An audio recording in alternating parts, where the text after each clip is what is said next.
नमस्कार, स्वागत है। आज हम कुछ बहुत ही दिलचस्प स्रोतों पर बात कर रहे हैं। ये स्रोत वैदिक संस्कृत को सिर्फ एक भाषा या संचार का जरिया नहीं मानते, बल्कि उससे कहीं आगे ज्ञान और यहाँ तक कि सृष्टि का मूल स्रोत बताते हैं। जी हाँ। दावा ये है कि ये एक तरह की ब्रह्मांडीय भाषा है। तो आइए इस अनोखे विचार को थोड़ा समझने की कोशिश करते हैं। बिल्कुल। और ये स्रोत जो है, ये वैदिक संस्कृत की प्रकृति, उसकी कह सकते हैं गणितीय सटीकता वाली संरचना पर ध्यान देते हैं, खासकर पाणिनि के व्याकरण पर, और साथ ही वेदों की उत्पत्ति से जुड़ी एक पहेली भी सामने रखते हैं। अच्छा। हमारे पास वैदिक संस्कृत ब्रह्मांडीय भाषा और ज्ञान का स्रोत नाम के लेख के कुछ हिस्से हैं, और हम कोशिश करेंगे कि इन दावों के पीछे के तर्क क्या है, उन्हें समझें। ठीक है, तो सबसे पहले ये बड़ा दावा कि वैदिक संस्कृत कोई आम भाषा नहीं बल्कि ब्रह्मांडीय है। स्रोत इसका आधार क्या बताते हैं? मतलब ये तो भाषा विज्ञान से बहुत आगे की बात हो गई। हाँ, ये दावा है तो बहुत बड़ा। स्रोत ये कहते हैं कि जो वैदिक छंद हैं, यानी एक तरह की सूक्ष्म स्पंदन या वाइब्रेशंस, वो पूरे ब्रह्मांड में फैली हुई हैं। अच्छा। और माना ये गया है कि सृष्टि के जो सूक्ष्म कण हैं, वो इन्हीं से बने हैं।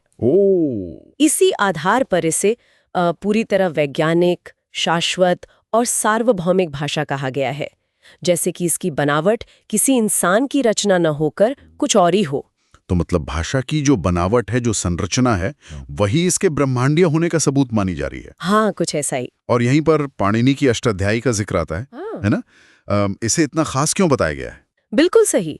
स्रोत पाणिनि के व्याकरण को सिर्फ भाषा विज्ञान की कोई अद्भुत उपलब्धि भर नहीं मानते, बल्कि वो इसे इस बात का सबूत मानते हैं कि वैदिक संस्कृत की संरचना इतनी सटीक, इतनी गणितीय है कि वो शायद मानवीय सोच से परे किसी ब्रह्मांडीय डिजाइन का हिस्सा हो सकती है। अच्छा। महर्षि पतंजलि ने तो कहा भी है कि पाणिनि का एक अक्षर भी बेकार नहीं है, और मोनियर विलियम्स जैसे पश्चिमी विद्वानों ने भी इसे मतलब मानव मस्तिष्क की सबसे ऊंची उड़ान माना है। हाँ हाँ। ये आज भी भाषा विज्ञानियों के लिए एक पहेली जैसी है, इसकी संरचना। पाणिनि की गणितीय सटीकता को ब्रह्मांडीय डिजाइन का सबूत मानना, ये वाकई एक अलग नजरिया है।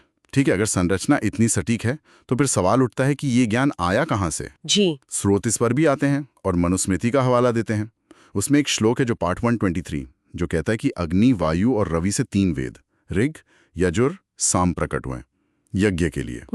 लेकिन जो पारंपरिक मान्यता है, या जैसे ऋषि दयानंद ने समझाया है, वो तो 4 ऋषियों की बात करती है, अग्नि, वायु, आदित्य और अंगिरा, जिन्हें 4 वेदों का ज्ञान मिला। तो यहाँ एक सवाल खड़ा होता है। बिल्कुल, यही वो पहेली है जिसका जिक्र मैंने शुरू में किया था।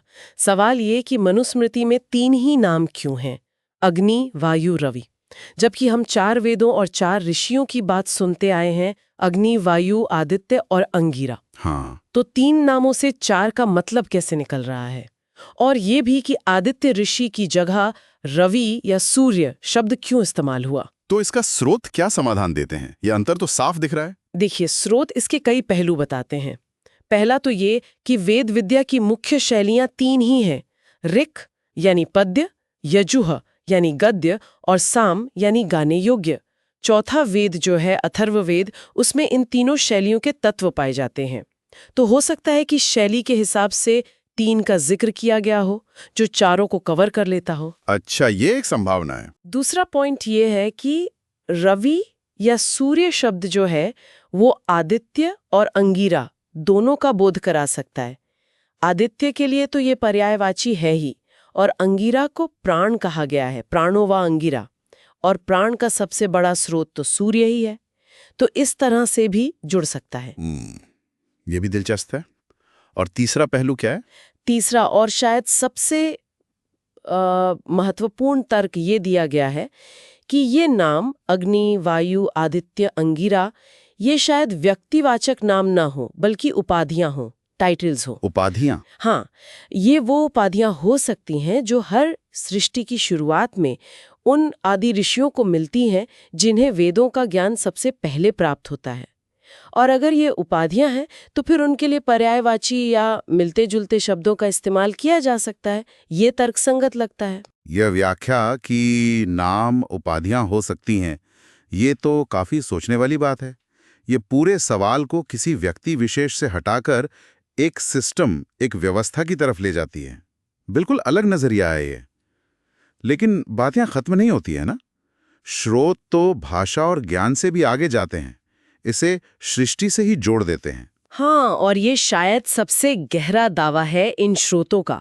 महाभारत के शांति पर्व का जिक्र है, जहां व्यास कहते हैं कि ईश्वर ने अनादि विद्यावाक यानी वेदवाणी को उत्पन्न किया, और वेद शब्देभ्य यानी इन्हीं वैदिक शब्दों या ध्वनियों से ऋषियों के नाम, सृष्टि के पदार्थों के रूप और प्राणियों के कर्मों की रचना की। यानी शब्द से रचना? जी, इसी तरह भर्तृहरि के वाक्यपदियम का भी जिक्र है, जो कहता है कि जो अनादि शब्द तत्व ब्रह्म है, वही अर्थ के रूप में बदलकर जगत निर्माण की प्रक्रिया शुरू करता है।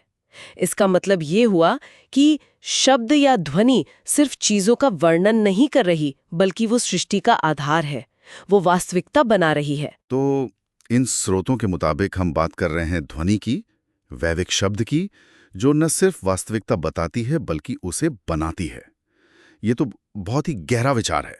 अगर संक्षेप में कहें तो वैदिक संस्कृत को ये स्रोत सिर्फ बातचीत का माध्यम नहीं, बल्कि ज्ञान, ब्रह्मांडीय व्यवस्था और यहाँ तक कि सृष्टि की संरचना से जुड़ा एक मूल तत्व मान रहे हैं।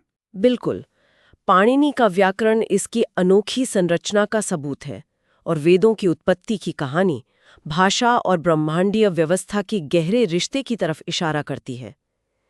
यह हमें सोचने पर मजबूर करता है कि अगर भाषा, ध्वनि और असलियत इतने गहरे से जुड़े हुए हैं जैसा इन स्रोतों में संकेत दिया गया है, तो शब्दों और स्पंदनों की शक्ति सिर्फ बातचीत तक ही सीमित नहीं हो सकती। हाँ, उनका असर शायद कहीं ज्यादा गहरा हो सकता है।